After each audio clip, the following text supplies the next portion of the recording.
I'm Bill Woods, and this is Sandown, back in partnership with the 500-kilometre endurance format for the first time in a few years, and it couldn't have come at a better time. This could be a decisive round of the 2003 championship. Today, there's more than one mission, more than one player, more than just one race. Because every single lap of Sandown is one lap closer to Bathurst. It's about precision, pressure, pairing off and switching on.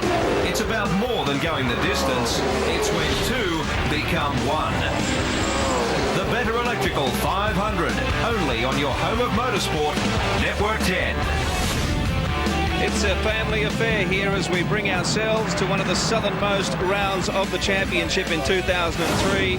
Historic, yes, but also a great facility. Families have poured in over the last couple of days, and in big numbers too.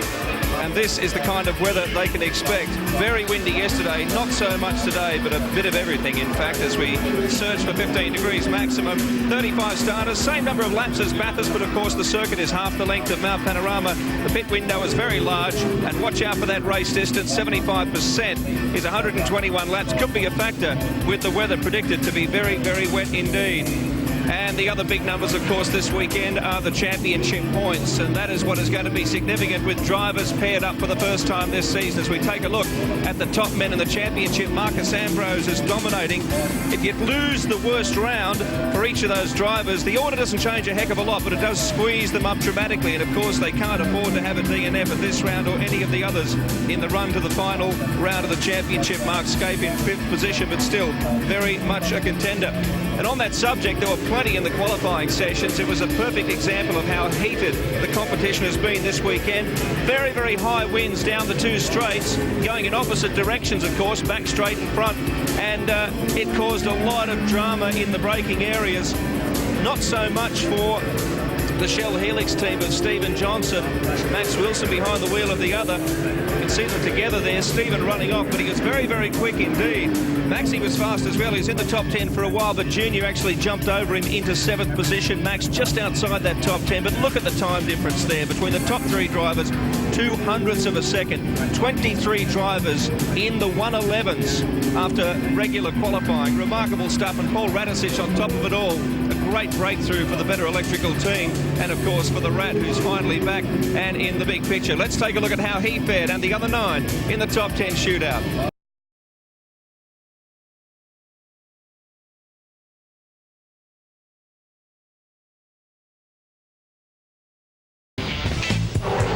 We make reference a lot in V8 supercar racing about just how close this competition is. And it wasn't that many years ago when we were wandering around race paddocks like this one where the timing was done manually with stopwatches. Thankfully today we don't have to do that, or there'd be an enormous brawl trying to separate this field if we relied on the thumb and the stopwatch. There's a company in Melbourne called Dorian Industries who have created a little timing transponder, and it's this device here which is fitted to the car. Each one of them is housed in a little box, and inside it is this box of tricks. In simple terms, each box has its own radio frequency signature which determines one car from another. And there are very specific rules about where it can be bolted to a car. Let's have a look underneath the Lansvale Racing Team Commodore and I'll show you exactly where it goes. So the timing unit, this thing, is bolted here to the floor. It has to be 1.8 metres plus or minus 5 millimetres from the front of the car. So we've seen the transponder, we've seen where it mounts. Let's now have a look at what it talks to. We'll do that outside. So with the transponder mounted to the underbody of the car, it simply passes across an aerial which you can see here has been embedded into the track. And these are located in various spots around the circuit, start line, and in various sector locations, which is how we do our sector split times. And importantly, the aerials are also at the pit lane entry and the pit lane exit. And that's the technology we use in timing to determine the speed of these cars down to the 1/10,000th of a second.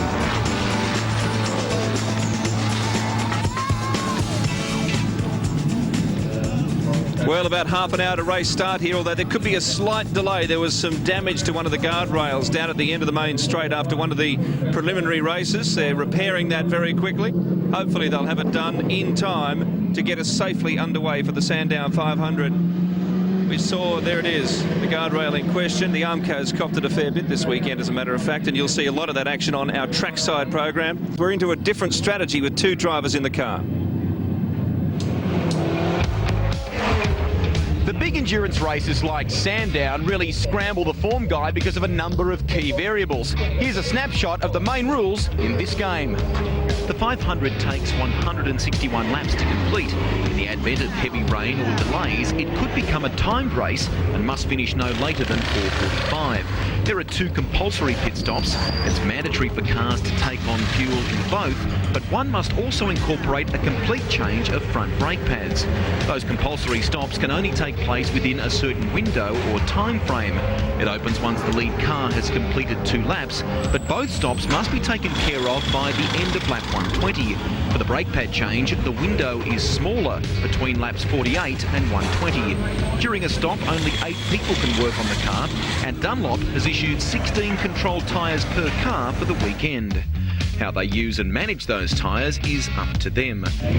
The qualifying cut here is a little more lenient. Instead of the normal 105% ceiling, to get a start in this race, you must bank a time within 107% of that recorded by the fastest car. This is the first event of the season requiring 2 drivers, and neither is allowed behind the wheel for more than 2/3 of the race, which is 107 laps. Unlike other rounds, the margin for error on events like this is much greater. It's impossible to completely simulate the dangers of a brake pad change. Temperatures are up around 700 degrees, and without careful synchronicity, this exercise can easily go pear-shaped, costing valuable seconds. Some teams will gain an advantage by using the rule that allows pit stops during a safety car period, but it's impossible to predict when this is going to happen. Invariably, compromise is needed between drivers on things like seating position and car setup. Hardly any of the driver pairings are settled combinations either. The favourites, Russell Ingall and Marcus Ambrose, have never driven together before.